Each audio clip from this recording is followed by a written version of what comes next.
Good morning. This is Jenn Espinosa-Goswami. Thank you for joining me here on Motivation Monday.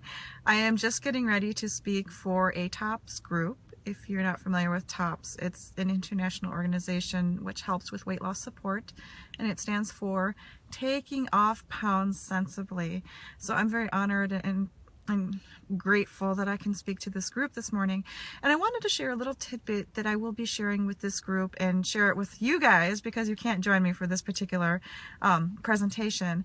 Also, if you're looking for a holiday type presentation, whether it's reaching your resolutions or eating healthy over the holidays, I'd be happy to talk to you. Please comment on this video. If you know of a group or belong to a group or association that would love to hear a message of getting healthy the easy way without extreme fixes, then I'm your girl. So please comment on this video and let me know if you have an opportunity for me. I'm looking for more opportunities to speak. So let's talk today about fitness, because the number one thing that most folks do when they hear the word fitness, or the number one place they go to in their mind, which is the same thing as what they do, you can't go somewhere if you don't think of it in your mind, is they say, I'm going to join a gym. Nothing wrong with joining a gym. However, the majority of gym memberships do not get used after month 3 or 4. And if you're someone who wants to get fit for life and not just for a short-term goal or to get through some particularly challenging times, especially when it comes to winter, when the weather gets really bad, most of us tend to not want to bother shoveling our driveway before we can even get to the gym. So this is especially for those of you who either don't like the gym, stop going to the gym after 3 months of membership, but still pay for the rest of the year, or are kind of concerned about the bad weather that's coming up. We know it's coming. We'll get snow, we'll get other excuses that will make it difficult for us to stay fit. So one of the things I specialize in as a health coach is to get fit outside of a gym. I have not belonged to a gym for many, many years.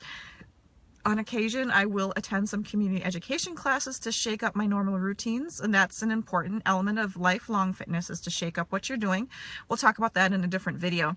But what I wanted to talk about today is specific tools, very cost-effective tools that you can use to really shake up your workouts and get fit without a gym. Now, these tools that I'll talk about, I'll just mention 1 or 2 of them, and then I'll show you one of them because I'm super excited. It's my newest one. And if you want more exercises around these, how to use these tools and how to make them the most effective tools for you, make sure you comment on this post and I will send you a specific workout demonstration video, what have you, so that you can utilize them for yourself. So let's talk tools. First of all, I have a home gym. And when I say gym, I don't mean I have a bench press table or what, a bench in my house. I don't. What I have is an adjustable kettlebell, a resistance band. I have a set of free weights or dumbbells, which are adjustable as well. I think they go up to 15, 20 pounds, something like that. I also have a cardio core ball. And lately, my newest toy, I'm going to show it to you because I'm so excited about this. Here we go. This thing is an adjustable ankle weight. I can also use it on my arms. So all of these tools that I have, with the exception of the kettlebell was the most expensive at $40.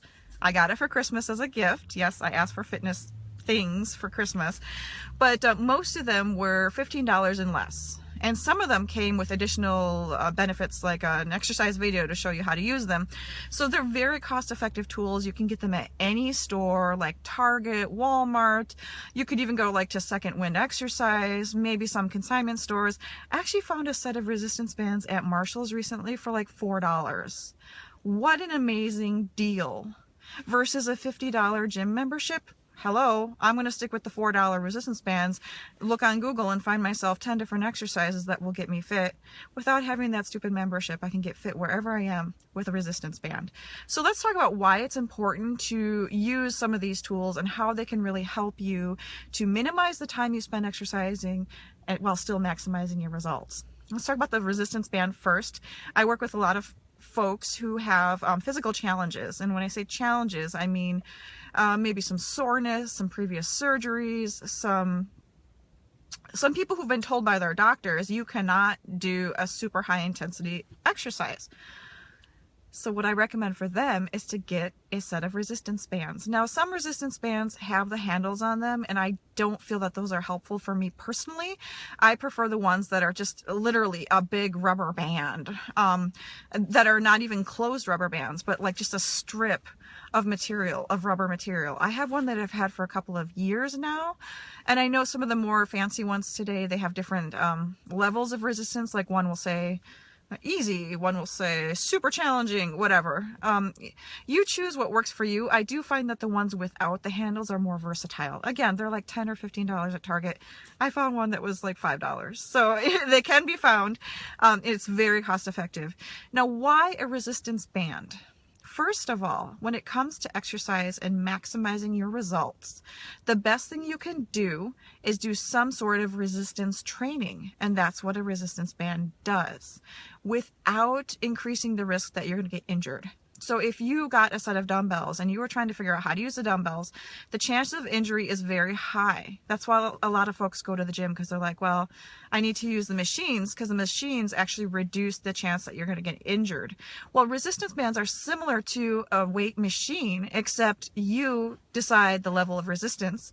And most people, even if it's been, excuse me, even if it's been a long time since you've exercised, most people can still do some basic resistance band exercises. Another benefit of them is they're extremely flexible. They're extremely portable. You can tuck them in your purse. You can tuck them in your luggage if you're traveling. They're super, super easy to use. You can take them with you anywhere. You can use them while you're sitting. You can use them while you're standing. That's why I really, really love the resistance bands. But so again, let's go back to the resistance training. Why is it so important? When you train with resistance, with weights, or going against gravity, you actually are burning calories even when you're not exercising.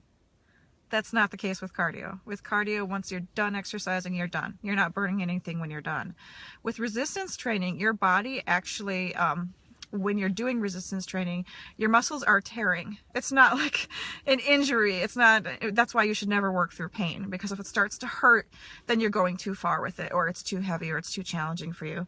But your muscles are actually tearing just a little bit.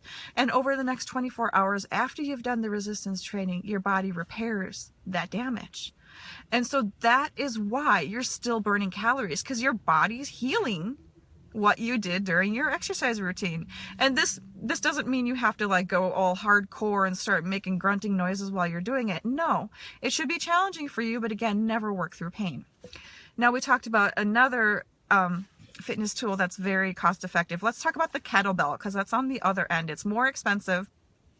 $40, $50, whatever. And depending on what your fitness level is today, it may be the most effective for you. Now, I have an adjustable kettlebell. I think it goes up to maybe 25 pounds. So it's not very challenging for me. That is pretty light for me, but it's more versatile. So the kettlebell is very good because you have to hold it with both hands. The type of movement and the type of exercise you can do is different, but it tends to work overall your muscles in combination of your body. It's like in tandem. So if you're doing a clean and jerk, for example, it would probably work everything from your legs to your core to your arms. Because of the way you have to hold the kettlebell, it's more of a total body effort, as opposed to free weights, where if you're just doing hammer curls or something like that, you're just working your arms. A kettlebell, just because of the way you hold it, is working more of your body at the same time. Again, it maximizes the time you're spending doing it. And a lot of kettlebells out there are adjustable. So if you're just getting started, use the 5 pounds, use the 8 pounds, use the lighter one until you feel more comfortable and it gets easy for you. Once it gets easy for you, that's your cue that you have to shift it a little higher and challenge yourself even more. Now, kettlebells, I caution you, if you're brand new to kettlebells, for sure, post in here, post a comment saying, I'm brand new, I'm a kettlebell virgin, because some exercises can injure you more readily than if you use a resistance band. So I want to throw that out there and make sure, be safe. Absolutely be safe. There are lots of training videos you can use that can help you go through the movements. There are certain movements that even I don't do, especially if the kettlebell is a certain weight, because I'm afraid I'm going to injure myself. And I have a previous back surgery. I had a previous injury. I'm not going to aggravate that, but I still can use a kettlebell and feel amazing, even if it's only 5 or 8 pounds. There are ways to do that. 15-20 minutes with a kettlebell can work your core like nothing you've ever experienced. Now let's talk about one more thing, which is my brand new toy, and I'm super excited about it, but it's an ankle weight. So this is adjustable. It has Velcro on it. Put it on your arms, put it on your legs when you walk. So if you're a person who walks a lot, this is great for you, because these adjustable wrist anklets and arm anklet bracelets are very good, because you can adjust it. It goes from 5 pounds at the heaviest to down to 3 pounds, because you can remove some weights from it, and you just wear it while you go. If you're a person who's on the go a lot, or you do a lot of walking, add this weight to your body just before you go and do what you're doing, and you will feel a difference. I guarantee it. I wore these a couple times when I went on a 30-40 minute walk, and I felt the difference. It felt amazing. And it's not challenging in the sense that you're gonna feel sore the next day, but you will feel different. It will, it's increasing the weight on your body, so your body has to resist it every time you walk, right? It's almost like adding an additional 5 pounds to you. If you add an additional 5 pounds in ankle weight, then you're going to lose 5 pounds because of all the extra effort your body's going to go through. So those are my top exercise tools today. Again, thank you for joining me. If you have a group you'd like me to present to, I have a full presentation on all these tools. I call it movement maximizers, because we sometimes don't have a lot of time and we want to get fit, especially when we're on the go and traveling for the holidays. So I'd love to present to your group. Pop your comment in here. Tell me whether you'd like me to present this to your group. I'd love to talk to you more about what that looks like. And in the meanwhile, let me know if there's a specific workout you would like to... The sun is weird today. If there's a specific workout you would like me to pop in the comments, I'm happy to do so. By the way, I'm not a personal trainer, but I am connected to a lot of amazing personal trainers that provide free exercise videos to folks, so I can provide those to you. Thank you for joining me this morning. Happy Monday. Make it a good one, and make it a fit one. Talk soon. Bye.